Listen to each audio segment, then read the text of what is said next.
A irmã Wanda fez um convite todo especial para um ilustre companheiro nosso, pastor Josué Brandão, lá de Feira de Santana. E, irmãos, de uma maneira muito gentil, ele aceitou o nosso convite. E ele aqui está, eu quero apresentá-lo, Josué. Aqui está a sua esposa, a irmã Elide. Aqui estão os nossos irmãos. As irmãs querem recebê-los com bem-vindo. Digo bem forte, amém? Bem-vindos, em nome de Jesus. Bem, meus queridos, nós vamos fazer mais uma oração. Nunca é demais orar, não é? Aleluia. Como é bom falar com Deus. Fiquemos em pé. Glória a Jesus. Bom, Geraldo, vem orar pelo pregador, por favor.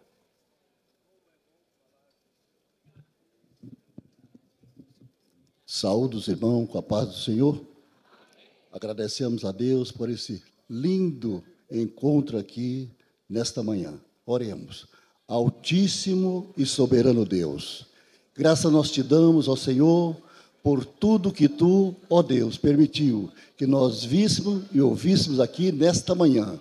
Te louvamos por esse número tão lindo que está aqui reunidos, adorando e louvando o teu santo e maravilhoso nome. Pai, nós te pedimos a tua bênção. Continua abençoando essa reunião. Tudo que aconteceu até agora, Pai, é resultado das tuas bênçãos. E agora nós te pedimos, no nome poderoso, santo e bendito de Jesus, continua abençoando este lugar. Estende as tuas mãos para operar milagres e maravilhas. Se for a tua vontade, batiza com teu Espírito Santo. Se for a tua vontade, renova. Se for a tua vontade, cura. Se for a tua vontade, resolva problema. Porque tudo isso nós te pedimos, ó meu Senhor, para a glória do teu nome e de teu amado Filho, Jesus Cristo. Amém. Assim de pé como estamos.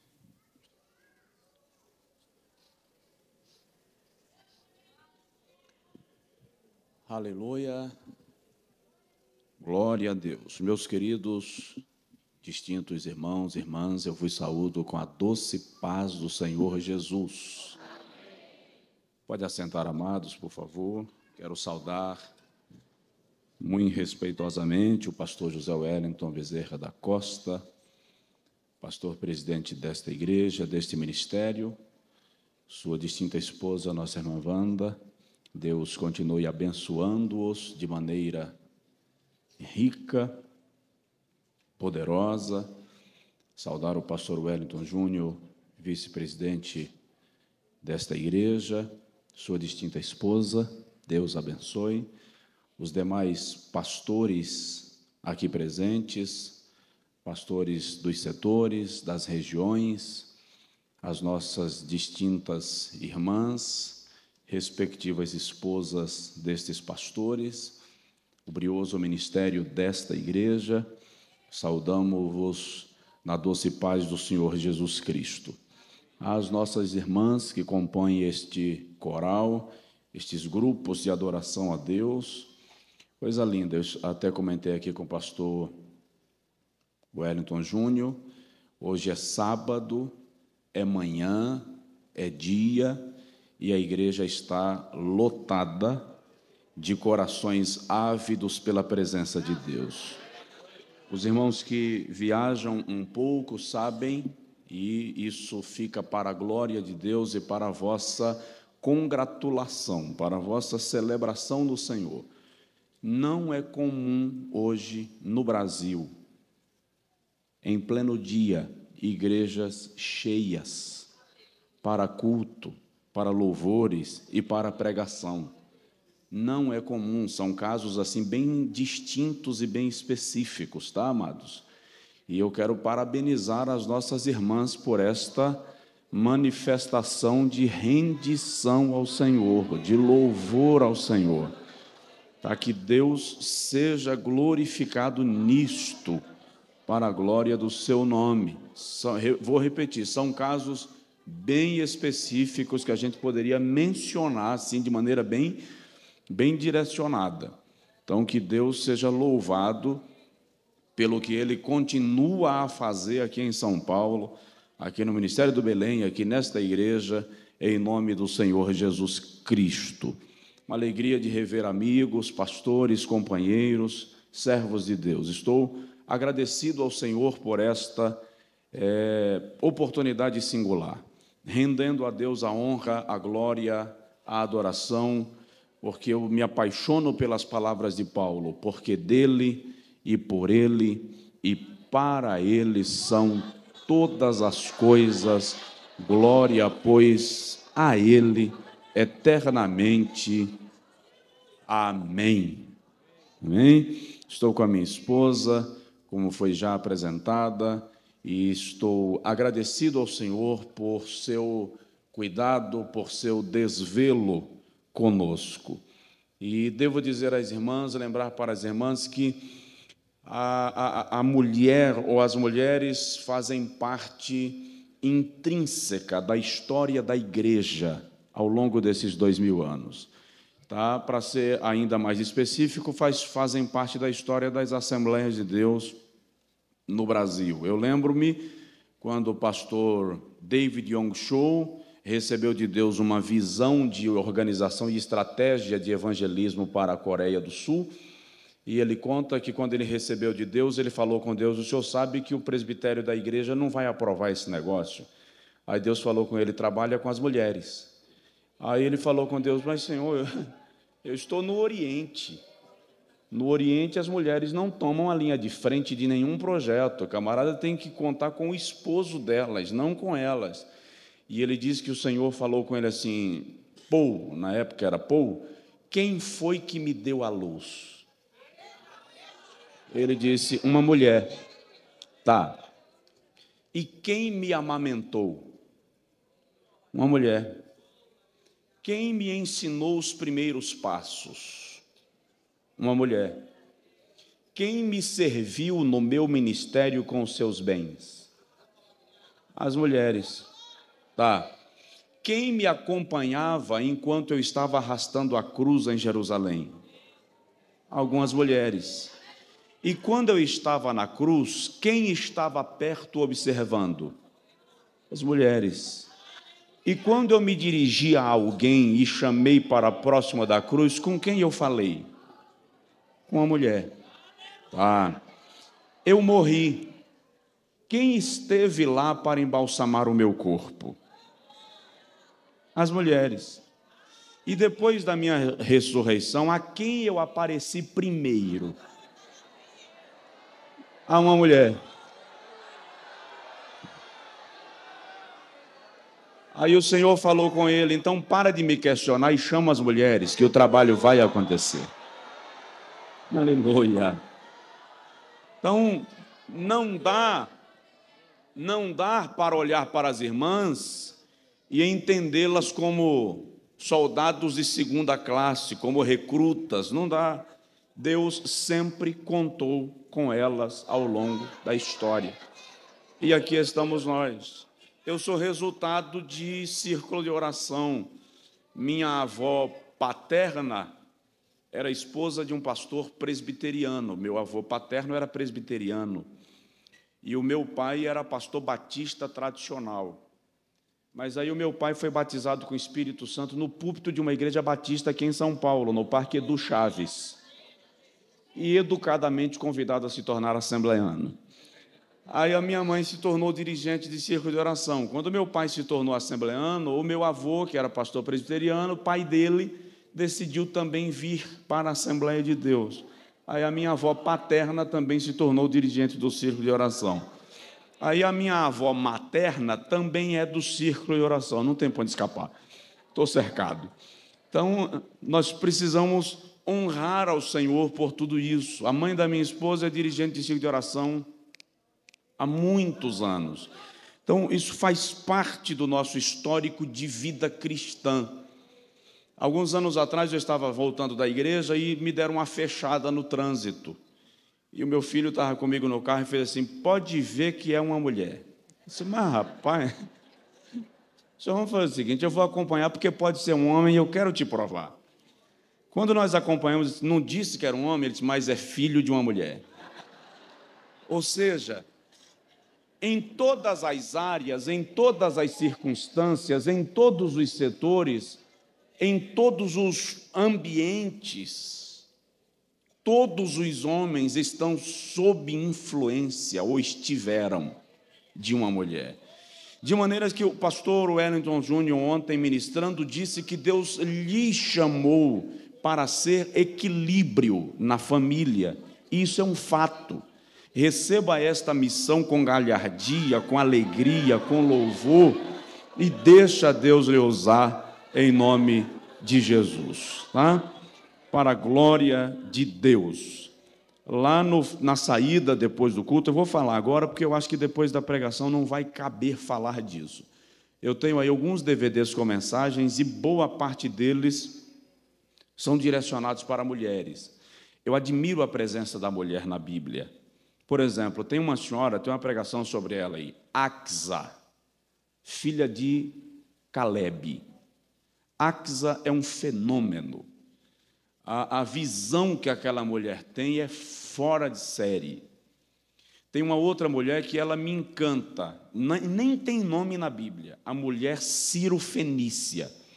Ela não era descendente da linhagem de Abraão, ela não era judia, não era israelita, mas aquela mulher consegue antecipar a ação da graça aos povos gentios. Ela é a primeira gentia a ser alcançada pela graça. Eu digo sempre que ela cortou a fila, porque Jesus chega a dizer assim: eu não fui enviado senão as ovelhas perdidas da casa de Israel. Em outras palavras, você é gentia, não é minha prioridade. Mas ela consegue romper a fila, e Jesus diz assim: ó mulher, grande é a tua fé. Ela é extraordinária, tá? Tem outras mulheres que a gente tem reflexões bíblicas aí à disposição dos irmãos, das irmãs, e eu sei que Deus vai lhe agraciar em continuidade. Tem um livro nosso que também parece muito com mulheres, Lágrimas, Fonte de Milagres. É um convite à oração e à vida devocional. Amém? Lá no final, depois da reunião, os irmãos e as irmãs que desejarem adquirir podem fazê-lo e estarão semeando no nosso ministério. Eu quero lhe convidar, por favor, a abrir comigo a sua Bíblia, e eu quero ler no Evangelho segundo Marcos, capítulo 14. Embora eu não vou ler no texto que está estabelecido o tema, nós não vamos sair da temática desta festividade de 32º encontro das nossas irmãs do Círculo de Oração. Nós vamos caminhar bem na linha do Círculo de Oração, mas eu quero tomar como base também uma mulher. O nome dela é Maria. Marcos, capítulo de número 14, versículo de número 9.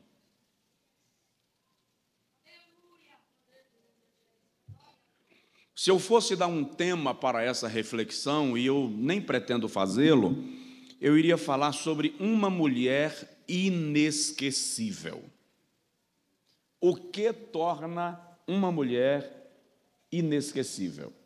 E foi Jesus quem deu a ela esse título, tá? Marcos capítulo 14, versículo 9, Jesus diz assim: em verdade vos digo que em todo o mundo, onde este evangelho for pregado, o que ela fez também será contado para memória sua. Em todo lugar do mundo, Marcos 14, 9, onde este evangelho for pregado, o que ela fez será contado para a memória sua. Irmãs, por favor, deem uma olhada na irmã que está mais próxima aí da irmã e diz para ela assim: você pode se tornar inesquecível.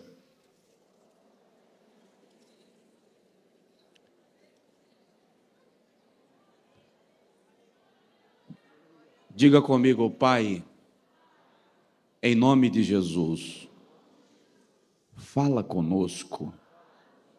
Amém. Irmãos e irmãs, Também o Novo Testamento está repleto de citações de mulheres que marcaram a sua época, que marcaram a vida de alguém, que foram de maneira especial usadas por Deus na história da igreja. Para os teólogos, dentre as cartas de Paulo, a que se destaca é a Epístola aos Romanos. Ela é tão importante teologicamente que os estudiosos chamam-na de catedral e enciclopédia do cristianismo. Só no capítulo 16 de Romanos, Paulo faz menção a nada menos que 8 mulheres que influenciaram o seu ministério. No Antigo Testamento, as mulheres estão presentes em diversas ocasiões e situações, sejam de avivamento, sejam de guerra, sejam de reconquista do território do povo de Deus, na formação de líderes que seriam usados por Deus para a restauração do povo de Israel. Elas estavam sempre lá. No Novo Testamento, a Bíblia faz menção a algumas Marias.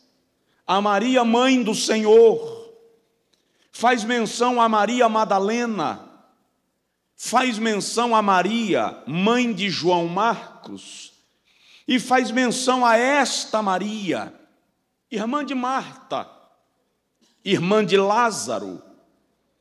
O texto sagrado nos menciona uma amizade diferenciada entre Jesus e esta família de 3 irmãos, Marta, Maria e Lázaro. A personalidade de ambos também se revela bastante diferente uma da outra.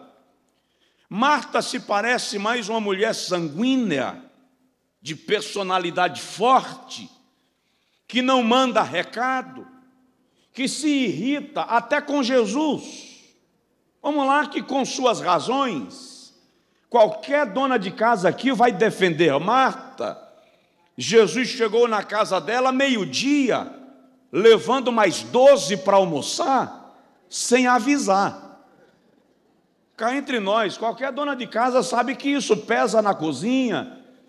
E como se não bastasse, Maria, em vez de ir ajudar, senta para ouvir Jesus falar.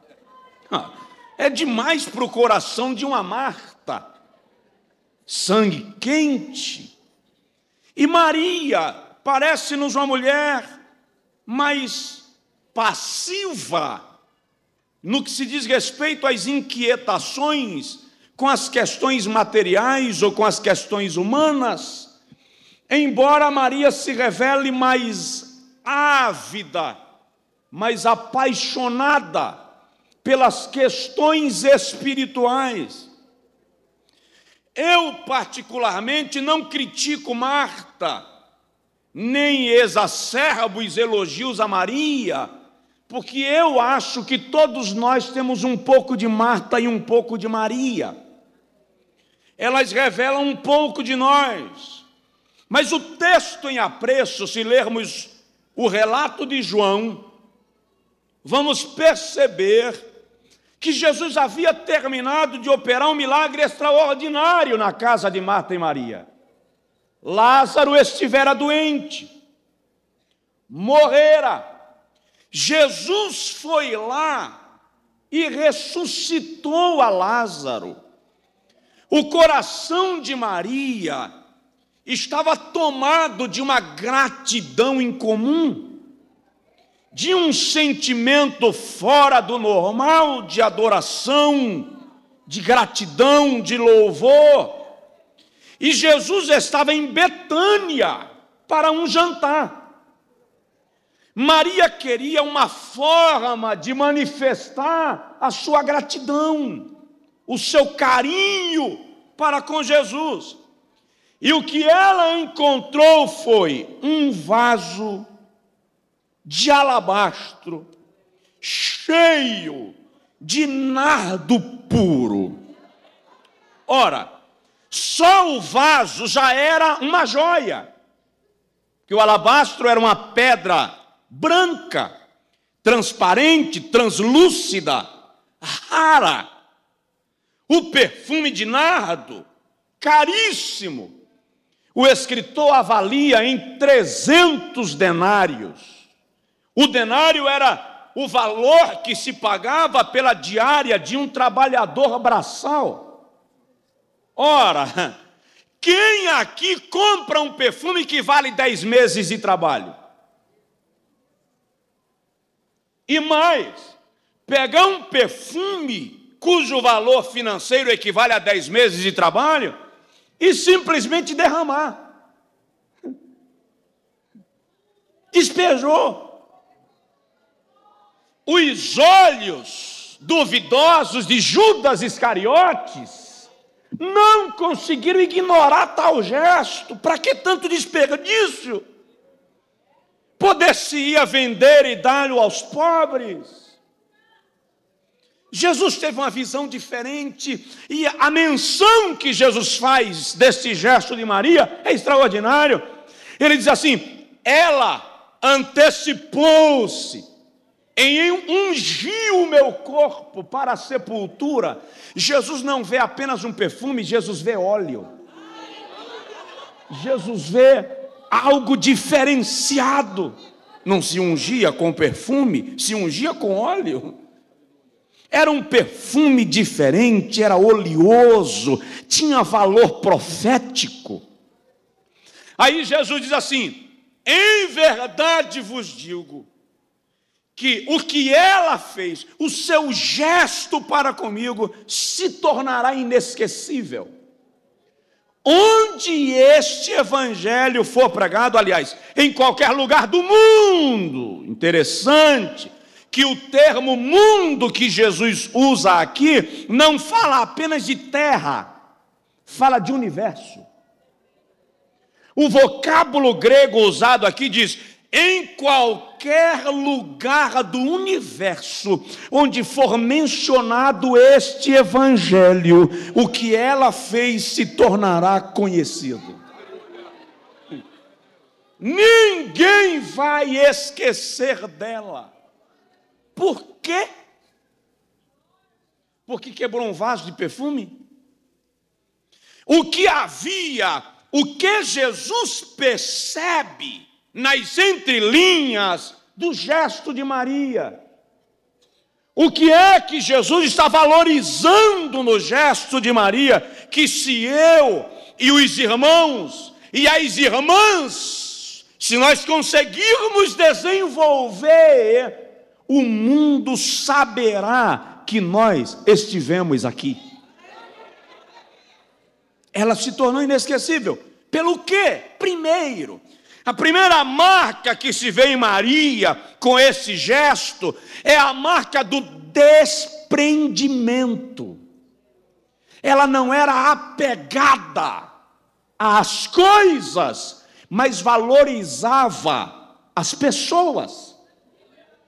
O perfume era caro e a pedra era rara, mas Jesus estava acima de tudo isso. Ela não se apegou ao perfume, se apaixonou pela presença de Jesus, que não continuaria ali por muito tempo. Então ela se desprende do bem e se apega à pessoa. Vivemos numa geração que ama coisas e usa pessoas.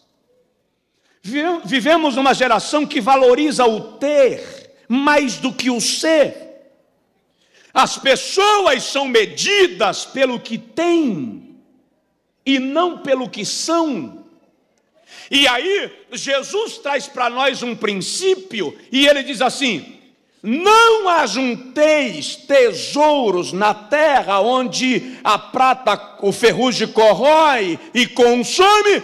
Ajunteis o vosso tesouro no céu. Por quê? Porque onde estiver o vosso tesouro, aí estará o vosso coração. O que ela fez?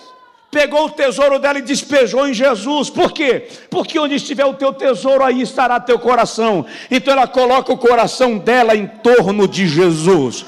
Ela se rende a Jesus. Irmãos, nós precisamos aprender que para recebermos bênçãos precisamos abrir mão de coisas ou situações. A regra para sermos abençoados é desprendimento. O pastor Wellington Júnior, ministrando ontem, falou de Agar, quando Ismael sente sede, e parece que Ismael vai morrer, e ele mencionou, na mente de Agar, Ismael estava morto, caso perdido. O que ela fez? Deixou-o, se afastou para não vê-lo morrer. Desprendimento. Ela abre mão. Quando abrir mão ali não é dizer morre aí, está perdido. Não. Abrir mão ali é reconhecer que chegou no limite. Quando chegou no limite, ela se desprende. Ela reconhece que já não pode fazer mais nada. E é quando nós nos desprendemos que Deus entra em ação em nosso favor. Normalmente Deus não faz nada enquanto nós podemos fazer alguma coisa. Tem um texto na Bíblia, Salmo de número 46, que diz assim: aquietai-vos e sabei que eu sou Deus. Eu fiz um estudo exegético no Salmo 46, ele é encantador, ele é apaixonante. E quando Jesus diz assim, ou quando o salmista diz, quando Deus diz na boca do salmista, aquietai-vos e sabei que eu sou Deus, aquietai-vos ali é para, sai de cena, sai da frente, me deixa agir. Eu quero assumir a linha de frente, é isso que Jeová está dizendo ali. Quando você sair de cena e me der a vaga, me der o primeiro lugar, todos saberão que eu sou Deus, serei exaltado entre as nações, serei exaltado sobre a terra. Desprendimento. A capacidade de abrir mão, aleluia, a capacidade de saber que para semear é preciso abrir mão da semente. Quem não abre mão da semente não semeia, quem não semeia não colhe.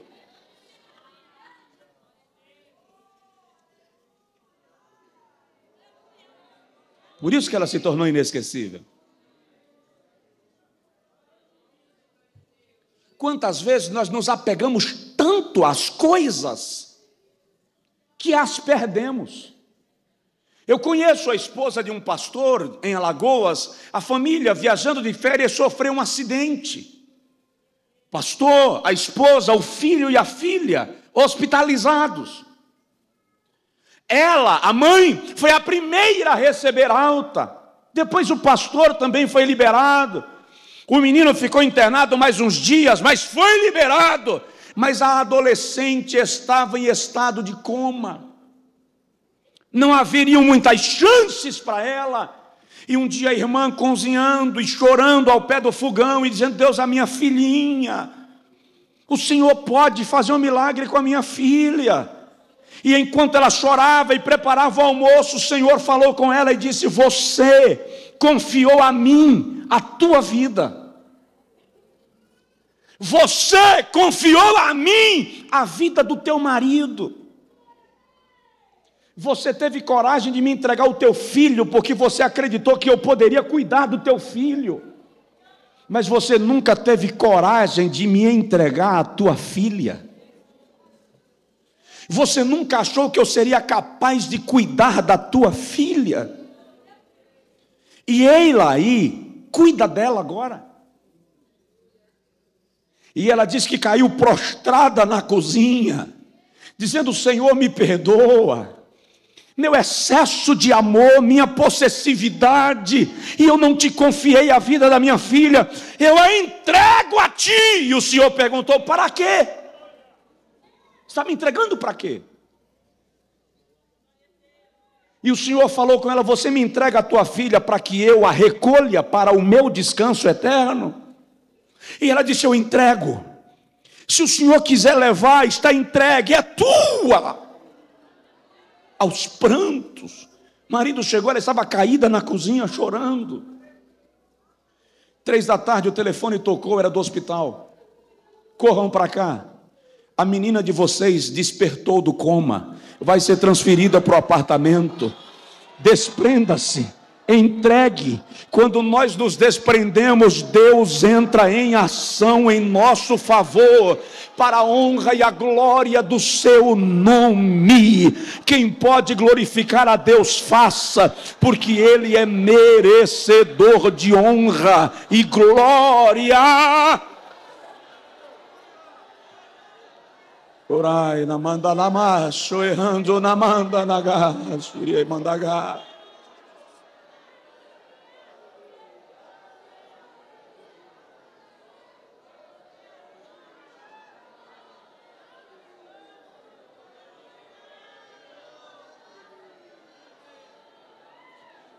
Vamos lá. O que Maria tem a nos ensinar? Eu gosto dessas mulheres da Bíblia, elas nos dão uma aula de vida, que é algo extraordinário. Segundo lugar, o que torna Maria inesquecível é o seu quebrantamento. Ela não abriu o vaso para derramar o perfume. O texto diz que ela quebrou o vaso. A expressão ali é explodir, é dilacerar. O desprendimento dela era tão grande que ela não fez a coisa com protocolo. Ela não quis fazer o negócio de maneira elegante, belo, perfeito. Não. Ela chegou lá e quebrou o vaso. E o perfume respingou. Tanto que a Bíblia diz que a fragrância espalhou por toda a casa. Irmãos, Deus valoriza quebrantamento mais do que qualquer outro gesto. Salmo de número 51, versículo 17, o salmista diz assim: o sacrifício agradável a Deus é um coração quebrantado. E há um espírito quebrantado e contrito, o Senhor não desprezará. Sabe o que é isso? Quebrantamento não passa desapercebido. Quando Deus levanta o profeta Joel para falar ao povo de Judá, no capítulo de número 2, ele diz assim: rasgai o vosso coração e não as vossas vestes.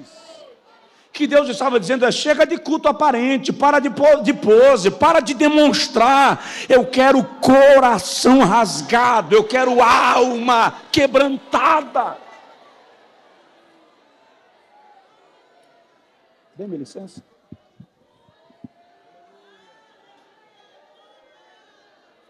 Aleluia. Obrigado, pastor. Quebrantamento Maria tinha, e Deus valoriza isso no seu povo.